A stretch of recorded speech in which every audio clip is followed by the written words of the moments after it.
se nós vemos a situação que vivemos de forma muito específica agora, essa ideia das lideranças das igrejas decidirem fechar a igreja por causa da pandemia é um retrato claro desta crise de fé que nós estamos a viver. Porque é incompreensível, no período que nós vivemos no estado de emergência, mas é importante salientar que a igreja fechou não propriamente por estado de emergência, quando está, ou antes de ser vigorado o estado de emergência. A igreja fechou quando estava meramente em estado de alerta, porque entendia que era com falsos pretextos de que era apenas respeitar as autoridades e também procurar proteger as vidas dos crentes, o que é uma falácia no todo.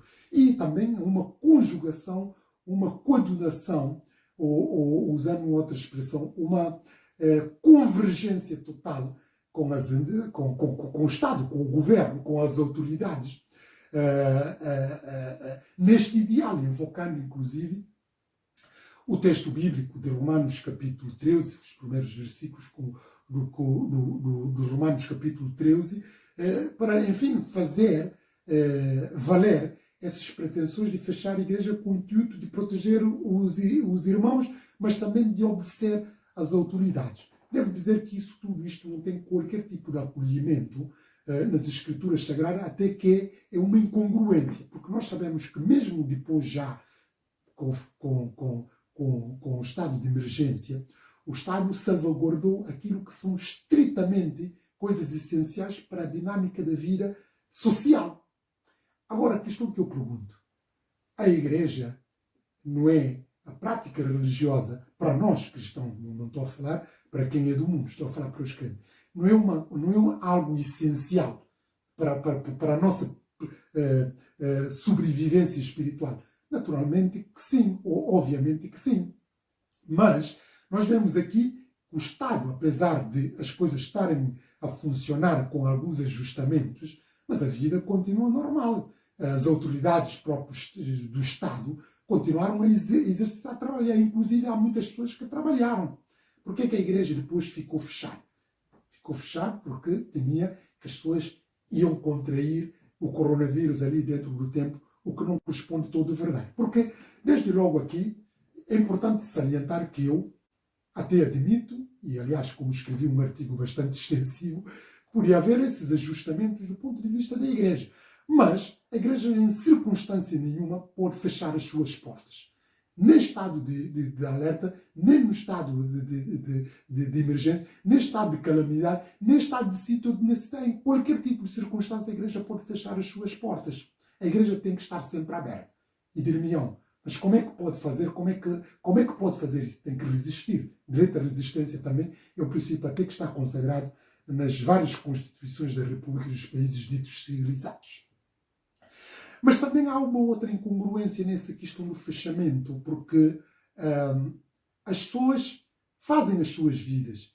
Quer dizer, alguns até continuaram a trabalhar e vão aos supermercados, andam no transporte público e não conseguem só ficar 1 hora ou mais 2 horas durante a semana na igreja, quando que passam muitas horas no trabalho, numa exposição tal de contrair o coronavírus ou andar nos transportes públicos, etc, etc.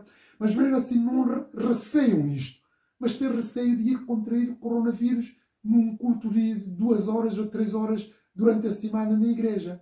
Quer dizer, as pessoas não estão com medo de ir trabalhar ou fazer as suas vidas e até lazer, em determinados casos, mas já têm medo de ir à igreja. Isso é para mostrar que quando nós estamos neste fechamento, quando estamos em crise de fé, como é que é perigoso, porque as pessoas arranjam todas as artimanhas para fazer valer as suas convicções. Mas há outra questão aqui que é importante ver, que a igreja que incorreu num erro muito grave, porque nós já sabemos que há muitos pretextos há pessoas que criam pretextos para não ir à igreja. E a igreja mal começou este problema, que é um problema, o coronavírus é um problema. A igreja decidiu fechar. É um péssimo exemplo e um péssimo testemunho. Porque depois também, que a igreja fecha, se os irmãos depois, enquanto essa situação vigorar, se os irmãos não quiserem ir lá, qual é a autoridade ou moral que a igreja tem para depois chamar as pessoas para irem lá à igreja. Não tem autoridade, não tem moral nesse sentido, porque é a própria igreja que decidiu fechar. O coronavírus ainda não acabou e possivelmente nos próximos tempos não vai acabar assim tão rápido. Agora, esses irmãos que estão em casa, a igreja tem autoridade para depois dizer para irem para a igreja? Não tem. E depois há uma outra questão aqui, que a igreja tem que estar aberta, naturalmente, quem quiser ir lá, que vá. Quem não quiser, isso já cada um sabe de si. Mas não pode ser uma minoria decidir fechar a igreja, mesmo até que fosse maioria, desde que porque essa opção nem sequer tem uma cobertura bíblica, um acolhimento, uma base para sustentar. Aliás, como a própria Aliança Evangélica, vou falar aqui, mas especificamente aqui em Portugal, baseou a sua decisão numa recomendação da Direção-Geral de Saúde. Onde é que está a Escritura? Isto aqui entra aqui claramente em flagrante contradição com o princípio de que a nossa decisão espiritual tem que estar baseada única e exclusivamente na Escritura.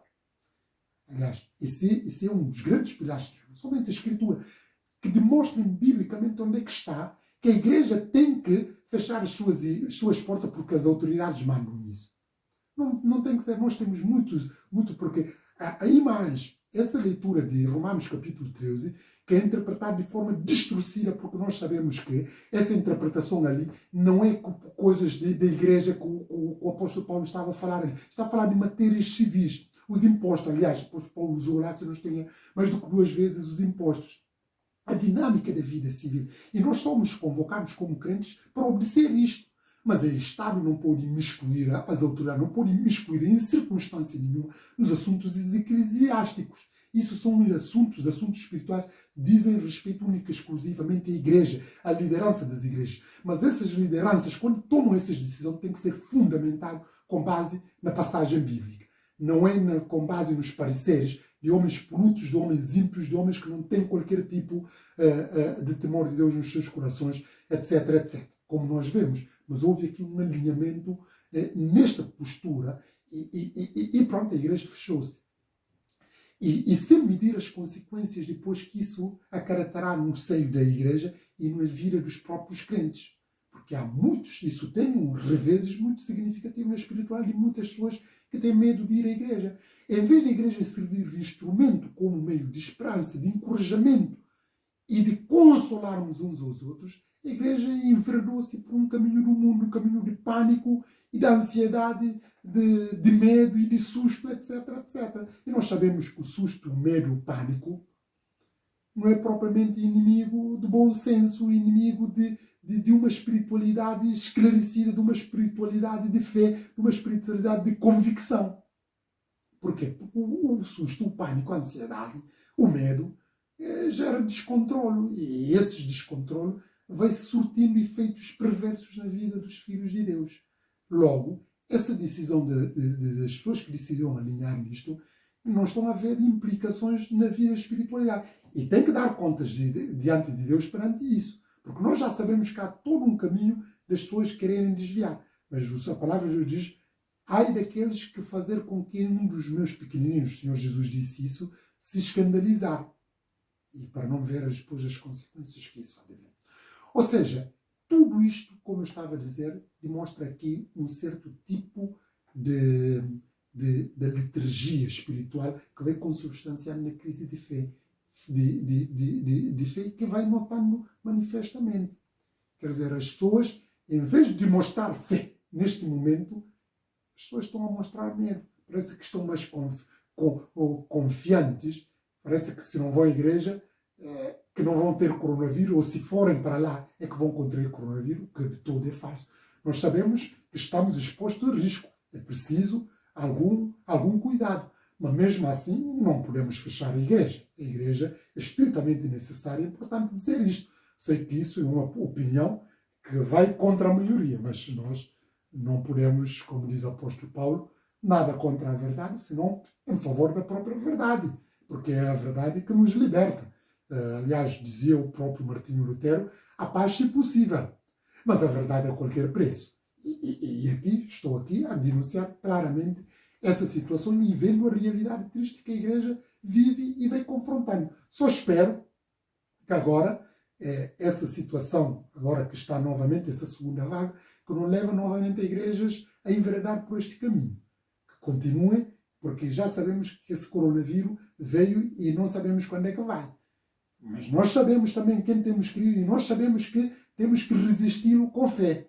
E uma das formas de mostrar a fé aqui é de nós estarmos na casa de Deus. Para quem quiser, e não é obrigatório, mas que não feche isso para quem queira ir lá estar, que é o meu caso. Pronto. E tantos outros. De modo que o desafio também aqui é de nós respondermos com fé a esses desafios que se vão colocando, não com medo, não com susto, não com pânico, não ficarmos amedrontados, mas sim com fé, esperança e, sobretudo, confiarmos em Deus, porque Ele é que nos protege, Ele é que nos guarda, Ele é que nos livra de todo o perigo e de todo o mal. E também de consciencializarmos que nós estamos a viver os sinais dos tempos e todo o mundo está a convergir para o caos. E nós temos, como filhos de Deus, estar preparados para vivermos nestes contextos hostes. Mas é importante nós reafirmarmos a nossa fé. É importante de nós não vacilarmos. É importante de não perdermos o fio condutor de olhar única e exclusivamente para o Senhor Jesus Cristo, o autor e consumador da nossa fé. Realmente os dias não são fáceis. Vivemos tempos de grandes perturbações a todos os níveis, do ponto de vista social, económico, familiar, em todas as dimensões. Mas é nestes contextos também que a Igreja é chamada para apresentar a mensagem de luz, mensagem da esperança e mensagem da salvação no Senhor Jesus Cristo. Por isso, para terminar, espero que realmente possamos interiorizar estas verdades, não só verbalizar, porque é fácil verbalizar, mas vivenciá-las no nosso dia a dia, porque assim também estamos a confirmar que somos filhos de Deus, que nascemos de novos, que acreditamos única e exclusivamente na mão protetora de Deus. Aliás, como eu estava a dizer, esse parecer de fechar a igreja não tem qualquer tipo de fundamento bíblico. E nós sabemos que o próprio Estado, mesmo que o Estado queira interferir nos assuntos divinos, nós temos que resistir. Nós temos que resistir com fé. Aliás, como fazem muitos dos nossos irmãos em muitos círculos que estão a resistir com fé o condicionalismo da igreja. Eu lia ou ouvia alguém a dizer que essa situação aqui, sobretudo mais aqui na Europa, a pandemia, pode ser pretexto para a perseguição da igreja. E nós temos que estar com olhos abertos para ver o que é que isso tudo pode dar. Agora, naturalmente, nós vamos continuar a respeitar, cumprir com o nosso dever. Respeitar o Estado, as regras, naquilo que é estritamente secular. Mas atenção, mesmo secular, que não entra em contradição com as nossas convicções, com a palavra de Deus, com os nossos princípios e valores. Porque se entrar em contradição, nós não somos obrigados a acatar e temos que resistir com o direito de resistência e resistir com fé e com convicção de que Deus estará no controle de tudo. Espero que Deus nos abençoe, que Deus nos ajude,